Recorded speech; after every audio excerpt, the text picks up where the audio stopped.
Uma ligeira apresentação, em primeiro lugar. Eu chamo Joaquim, tenho 73 anos e vivo a espiritualidade do renovamento carismático há vários anos.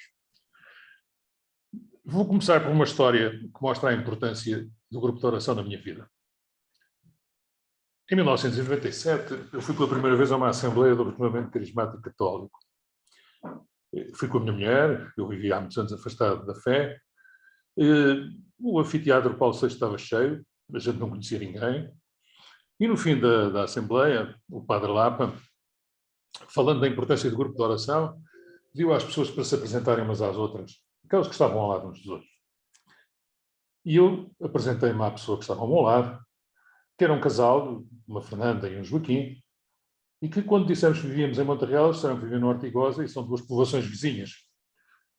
Mas, para além disto já ser um facto extraordinário no meio daquela gente toda, estamos ali sendo vizinhos, essa Fernanda era a coordenadora do grupo de oração do Ortigosa, que era o único grupo de oração que existia ali naquela zona. E, portanto, para encurtar razões, eu comecei a frequentar esse grupo de oração. E foi nesse grupo de oração que realmente fiz todo o meu crescimento. Portanto, naquela altura, e porque o grupo de Ortigosa era o grupo mais perto de Montreal, comecei a frequentar esse grupo e posso dizer que foi nesse grupo que fiz todo o meu crescimento espiritual, o meu crescimento de oração, o meu crescimento da fé, da vivência da fé, que me levou a viver aquilo que vivo hoje em dia, a vivência da fé, e que me leva a estar aqui convosco a falar de um grupo de oração, que era uma coisa impensável há uns anos atrás. Então, o que é um grupo de oração? Um grupo de oração não tem uma definição específica, porque não há nenhuma, nunca se definiu o que é um grupo de oração, nem tem que se definir, obviamente.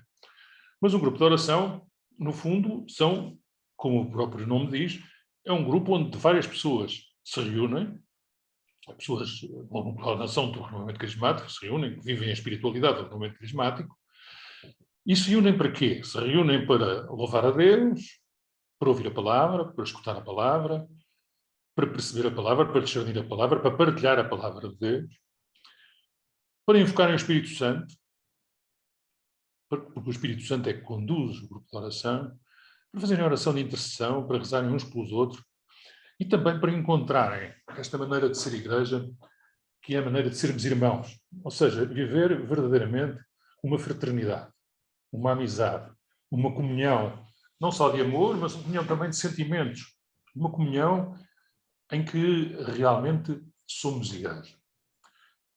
Neste primeiro ensinamento, digo desde já que vão ser abordadas várias coisas sobre os grupos de oração, que depois vão ser elaboradas, ou melhor, elaboradas nos ensinamentos que se seguirão mais tarde. Os grupos de oração têm, podemos dizê-lo, uma certa similitude com as primeiras comunidades cristãs. Se nós formos ler Atos dos Apóstolos, o capítulo 2, os versículos 42 e 47, lá falamos nas primeiras comunidades cristãs. Essas primeiras comunidades, desde lá, são descritas de várias maneiras, mas diz que eram assíduas ao ensino dos apóstolos,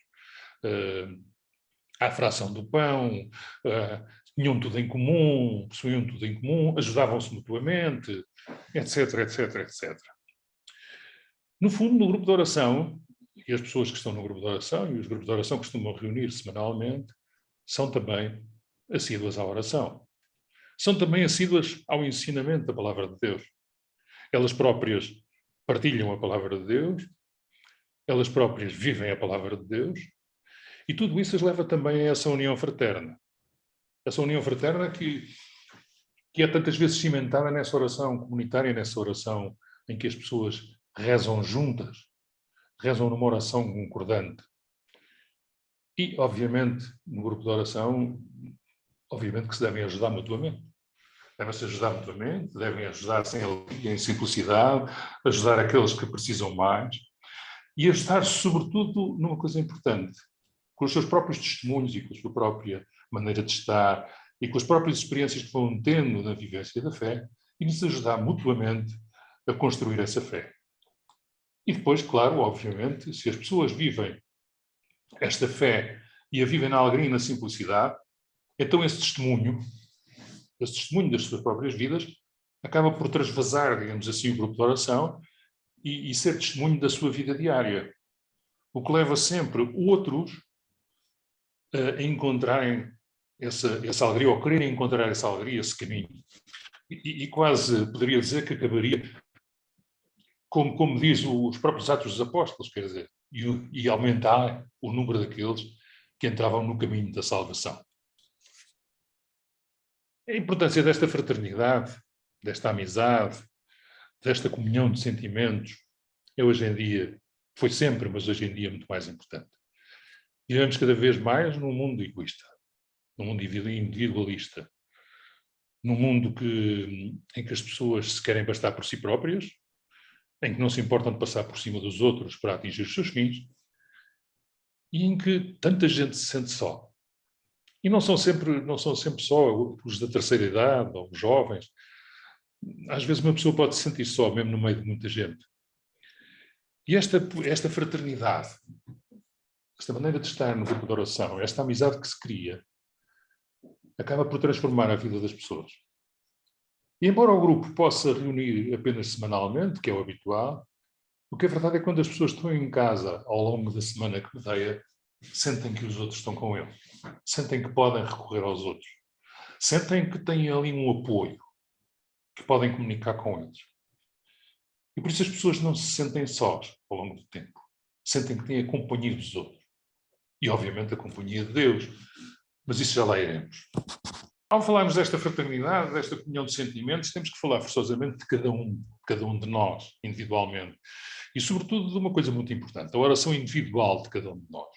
Um membro do grupo de oração, como um cristão, aliás, deve ter uma oração pessoal, uma oração individual, uma oração de todos os dias, de manhã, à noite, por todas as coisas que Deus vai fazendo e que nós nos sentimos em determinados momentos levados a rezar, a orar. E muitas vezes quando nós pensamos na oração individual, cada um pensamos logo no terço, no Pai Nosso, na Ave Maria, e não tem mal nenhum, ainda bem que assim é. Mas esta oração individual, quando nós nos reunimos nestes grupos de oração e frequentamos estes grupos de oração, passa também para a oração de diálogo com Deus. Passa também para esta oração que é dialogar com Deus, estar com Deus. Apresentar a Deus as coisas que nos vão acontecendo na vida, sejam elas boas ou sejam elas más. Obviamente que esta oração individual nos predispõe também para a oração coletiva, para a oração comunitária. E nesta oração individual nós temos que ter sempre presentes, ou devemos ter sempre presentes, obviamente, os outros membros do grupo de oração. Devemos ter o grupo de oração, devemos ter a igreja, devemos ter tudo aquilo que se passa ao nosso redor. E quando nós temos uma oração individual certa, boa, diária, verdadeira, e neste diálogo, estamos muito mais predispostos à oração coletiva. Estamos muito mais predispostos à oração comunitária. Estamos muito mais predispostos a, no grupo de oração, podermos rezar com os outros. E isto reflete-se, obviamente, no grupo de oração, no crescimento do grupo de oração, na qualidade do grupo de oração. E quando eu falo em qualidade do grupo de oração, falo em qualidade espiritual, obviamente. E por isso, a oração individual é tão importante em cada um. Uma coisa que nós devemos ter bem cientes no grupo de oração é que o centro do grupo de oração é Deus. É a Santíssima Trindade. O Pai, o Filho e o Espírito Santo. O centro do grupo de oração é sempre louvar a Deus. É sempre escutar a palavra de Deus, ouvir a palavra de Deus, discernir a palavra de Deus, aprender a palavra de Deus. Porque a palavra de Deus é o próprio Deus também. E por isso, nós devemos nos centrar sempre em Deus. Obviamente que no grupo de oração também se reza pelos outros. Porque se nós estamos centrados em Deus, se estamos centrados na procura de Deus, estamos centrados no encontro com Deus, temos que rezar pelos outros, temos que perceber os outros, temos que sentir os outros, porque os outros fazem parte da nossa caminhada para Deus. Deus é uma comunidade divina, o Pai, o Filho e o Espírito Santo. É um mistério, são três pessoas numa só, mas são uma comunidade. Portanto, Deus chama-nos sempre à comunidade. Ninguém se salva sozinho. Ninguém se salva sozinho. Outra parte muito importante do grupo de oração é que o grupo de oração tem como imprescindível a presença do Espírito Santo. A presença do Espírito Santo nos conduz e que nos ensina. Lembramos do que Jesus Cristo nos disse no Evangelho de São João, no capítulo 14, 25 e 26. Eu leio porque é curto. Fui-vos relando estas coisas enquanto tenho permanecido convosco. Mas o Paráclito, o Espírito Santo, que o Pai enviará em meu nome, esse é que vos ensinará tudo e há de recordar-vos tudo o que eu vos disse. O Espírito Santo há de vos ensinar tudo e recordar-nos tudo o que Jesus nos disse. Portanto, só o Espírito Santo é que deve conduzir o grupo. Obviamente que o Espírito Santo conduz o grupo servindo-se de nós, servindo-se dos coordenadores, servindo-se daqueles que são os membros do grupo, mas para isso temos que estar abertos, temos que estar conscientes disso. Temos que colocar os talentos e os dons que Deus nos deu ao serviço do Espírito Santo. Não convencer-nos que somos capazes sozinhos, não convencer-nos que os nossos planos e as nossas ideias são extraordinárias, mas deixarmos que o Espírito Santo nos faça discernir tudo aquilo que vamos fazendo no grupo de oração. E quando o Espírito Santo conduz o grupo de oração, é uma alegria. É uma serenidade, uma paz, um amor. É tão bom ver no final de um grupo de oração que foi conduzido pelo Espírito Santo, em que tudo foi harmonioso, que as pessoas acabam o grupo, saem cá para fora e não saem dali. Ficam ali a conversar umas com as outras, porque o Espírito Santo as inundou, porque o Espírito Santo esteve ali, porque o Espírito Santo as encheu de amor. Isso é a condução do Espírito Santo. E quando o grupo se deixa conduzir pelo Espírito Santo, vai levar cada um dos membros ao encontro pessoal com Cristo. Já ouvimos falar tantas vezes do encontro pessoal com Cristo. Mas enquanto não o experimentamos, não conseguimos perceber bem o que é. E também ninguém o consegue explicar, também ninguém consegue ter uma definição do que é o encontro pessoal com Cristo. Mas o encontro pessoal com Cristo é aquele que torna Cristo próximo. Nós muitas vezes dizemos com uma facilidade muito grande: Cristo morreu por todos nós, é fácil. Mas Cristo morreu por mim, é mais difícil. E este encontro pessoal com Cristo é aquele que nos leva a sentir que Cristo está ao nosso lado. Que Cristo não está longe, que eu não preciso de chamar por Ele, porque Ele está comigo. É aquele Cristo que quando Pedro começou a atravessar as águas e se começou a afundar, gritou: Senhor, salve! E Ele estendeu-lhe a mão. Este encontro pessoal com Cristo dá-nos essa certeza de que cada vez que estamos com problemas, a gente estende a mão e dizemos: Senhor, salva-me. E Ele toca-nos, Ele agarra-nos. E por isso mesmo é que este encontro pessoal com Cristo, regressemos à oração individual, nos leva a esse diálogo com Cristo. Esse diálogo de dizer perante um problema qualquer: Jesus, olha este problema que eu tenho, ajuda-me como um amigo. Como eu posso dizer ao meu amigo, como eu posso dizer ao meu irmão, como eu posso dizer ao meu pai, exatamente da mesma maneira. E sentir a presença dele ali conosco. E garanto-vos, minhas irmãs e meus irmãos, que guiados pelo Espírito Santo e nesse encontro pessoal com Cristo, o vão sentir verdadeiramente. O vão sentir no vosso coração. O vão sentir na vossa vida. Como eu sinto. E, sobretudo, sentir essa paz, essa serenidade. E, sobretudo, essa alegria. Alegria simples, não é a alegria da gargalhada, mas a alegria simples da serenidade que Cristo coloca em nós quando estamos com Ele. Obviamente que se estamos com Cristo, obviamente se temos esse encontro pessoal com Cristo, obviamente se nos deixamos guiar pelo Espírito Santo, obviamente que se estamos envolvidos no amor do Pai, então continua a crescer em nós esse sentimento de irmãos. E ao crescer em nós esse sentimento de irmãos, nós sentimos a necessidade, digo mesmo, a necessidade de rezar pelos outros. A necessidade de rezar pelos outros, não só pelos nossos irmãos, mas por todas as coisas que vão acontecendo no dia-a-dia deste mundo em que vivemos. Mas, sobretudo, pelos outros. E é muito interessante nós percebermos que o próprio Jesus nos diz como é importante essa oração comunitária pelos outros.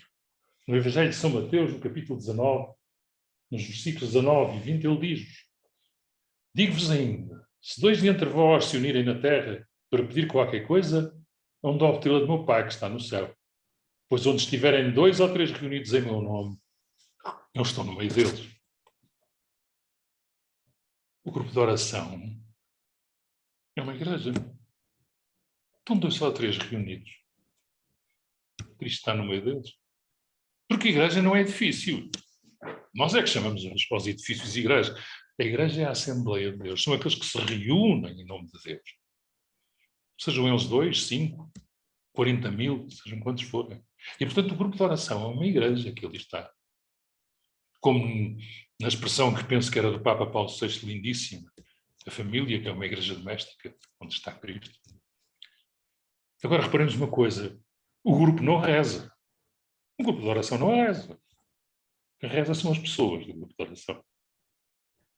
E por isso cada pessoa do grupo de oração tem essa importância, essa missão de rezar pelos outros, de rezar pelo grupo, de rezar pelos coordenadores do grupo, de rezar pela igreja, de rezar pelo Papa, de rezar pelo seu bispo, de rezar pelos seus sacerdotes, de rezar por todos, enfim. É isso que o grupo de oração também tem de nos chamar. É essa certeza de que nós somos igreja e que, portanto, temos que rezar uns pelos outros. O grupo de oração, embora não tendo uma estrutura, digamos, não há um programa, não há uma estrutura, até por ser o Espírito Santo que o guia, obviamente que o Espírito Santo é livre e dá liberdade ao grupo de oração. Mas normalmente nos grupos de oração, e eu já frequentei vários e conheço vários, há sempre uma determinada estrutura. E essa estrutura é uma estrutura simples, no fundo. Obviamente que em todo o grupo de oração, em toda a reunião do grupo de oração, há sempre cânticos, a propósito de cada momento. Depois, mais à frente, noutros ensinamentos, explicaremos a importância do cântico, dos cânticos, bem como das orações, das diversas orações que fazemos. Mas, no fundo, o grupo reúne-se, há um momento de acolhimento, importante, o acolhimento, há um momento de louvor, em que se louva a Deus, em que se agradece a Deus por estar ali, em que se agradece a Deus por nos ter chamado ali, em que se agradece a Deus por nos dar a possibilidade de sermos irmãos e rezarmos em conjunto. Depois do louvor e dar graças a Deus, normalmente o grupo de oração faz uma invocação ao Espírito Santo. Um cântico, a propósito, e depois uma oração ao Espírito Santo. E oração ao Espírito Santo porquê? Pedindo que o Espírito Santo venha, deixa sobre nós, nos encha do seu discernimento, para que possamos ouvir a palavra de Deus. Não é ouvir a palavra de Deus com os ouvidos, ouvir a palavra de Deus com o coração. Para que a palavra de Deus seja vida em nós, para que nós a possamos perceber, entender e viver. E para que aquele que vai falar, se for alguém que vai falar sobre a palavra de Deus, diga aquilo que Deus quer. No fundo, a palavra de Deus vem a seguir e, como tal, pode ter sido escolhida antes e ter sido escolhida alguém para falar sobre ela, o que não quer dizer que depois desse ensinamento não possa haver uma partilha, ou pode-se abrir a Bíblia naquele momento, escolher uma parte, aquela parte que nós vimos na abertura da Bíblia, e falar sobre ela, e partilhá-la, lê-la, e depois cada um partilhar. E fazia aqui um parênteses. O abrir a Bíblia não é nenhum ato mágico, nem é nenhum ato que tem que ser. Nós abrimos a Bíblia, aquele que abre a Bíblia abre, tem bom senso e vê se os seus olhos, se o seu coração lhe diz que aquela palavra deve ser a que deve ler. Se não, abre outra vez a Bíblia e torna a encontrar outra parte. Não vamos nós cair naquelas partes que depois a gente nem sequer sabe muito bem discernir. Não é? E atenção, outra coisa já agora, e que vos digo, a Bíblia é um todo, desde o Antigo Testamento até ao Novo Testamento. É que eu já ouvi, em alguns grupos, dizer que o Antigo Testamento não podia ser, porque não tinha o Espírito Santo. E quedei espantado. Porque o segundo versículo da Bíblia, fala do Espírito de Deus que pairava sobre as águas. Portanto, podemos ler o Antigo Testamento ou do Novo Testamento, conforme aquilo que nós sentimos. E o Espírito Santo está lá, precisamente para esse discernimento. Poderá ter sempre o grupo momentos de intercessão por algo que acontece, seja da paróquia, seja da diocese, seja da igreja em si, seja do mundo inteiro. O pedir, as intenções. Normalmente os grupos de oração, pelo menos, não me lembro de nenhum que eu não tenha frequentado, que não acabe sempre com uma oração à nossa Mãe do Céu. Se nós pensarmos que no dia de Pentecostes Maria estava com os apóstolos e pedia insistentemente o Espírito Santo, e o Espírito Santo desceu sobre os apóstolos, sobre ela, nós podemos perceber que Maria também está reunida sempre connosco.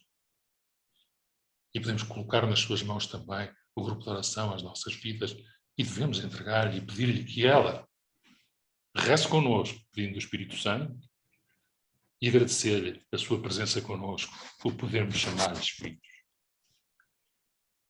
Como disse anteriormente, depois haverá outros ensinamentos em que explicará algumas coisas mais especificamente. Agora gostaria de terminar só apontando alguns, desculpem uma palavra, erros que de vez em quando acontecem nos grupos de oração. O grupo de oração não substitui a Eucaristia, não substitui a missa. Eu ouvi em muitos grupos de oração, eu não preciso ir à missa porque tenho um grupo de oração. Não. O grupo de oração, exatamente ao contrário, deve levar as pessoas à missa, deve levar as pessoas à Eucaristia, deve levar as pessoas aos sacramentos, deve levar as pessoas a entregarem-se em igreja. Porque senão o grupo de oração não é igreja.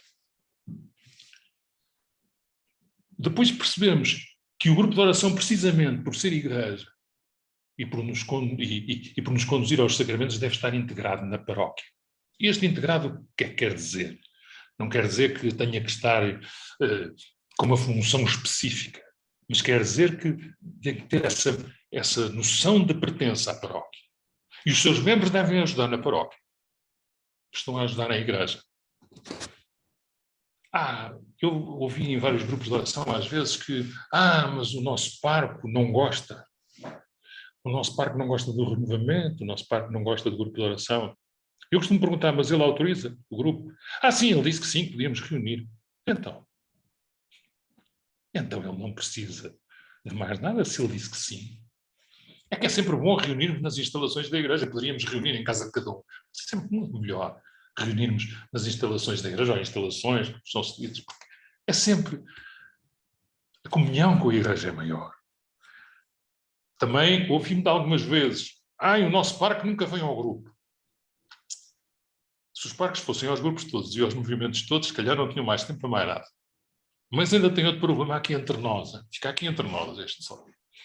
É que sabem, o padre pode não ser muito a favor da espiritualidade do renovamento carismático. Pode achar que isto do grupo de oração, pode ter autorizado, mas pode achar que isto do grupo de oração e aquelas coisas que lá fazem e tal, que lá rezam. E então o que é que acontece? Se ele frequenta muito o grupo de oração, se calhar, ele vai começar a dirigir o grupo de oração à maneira dele.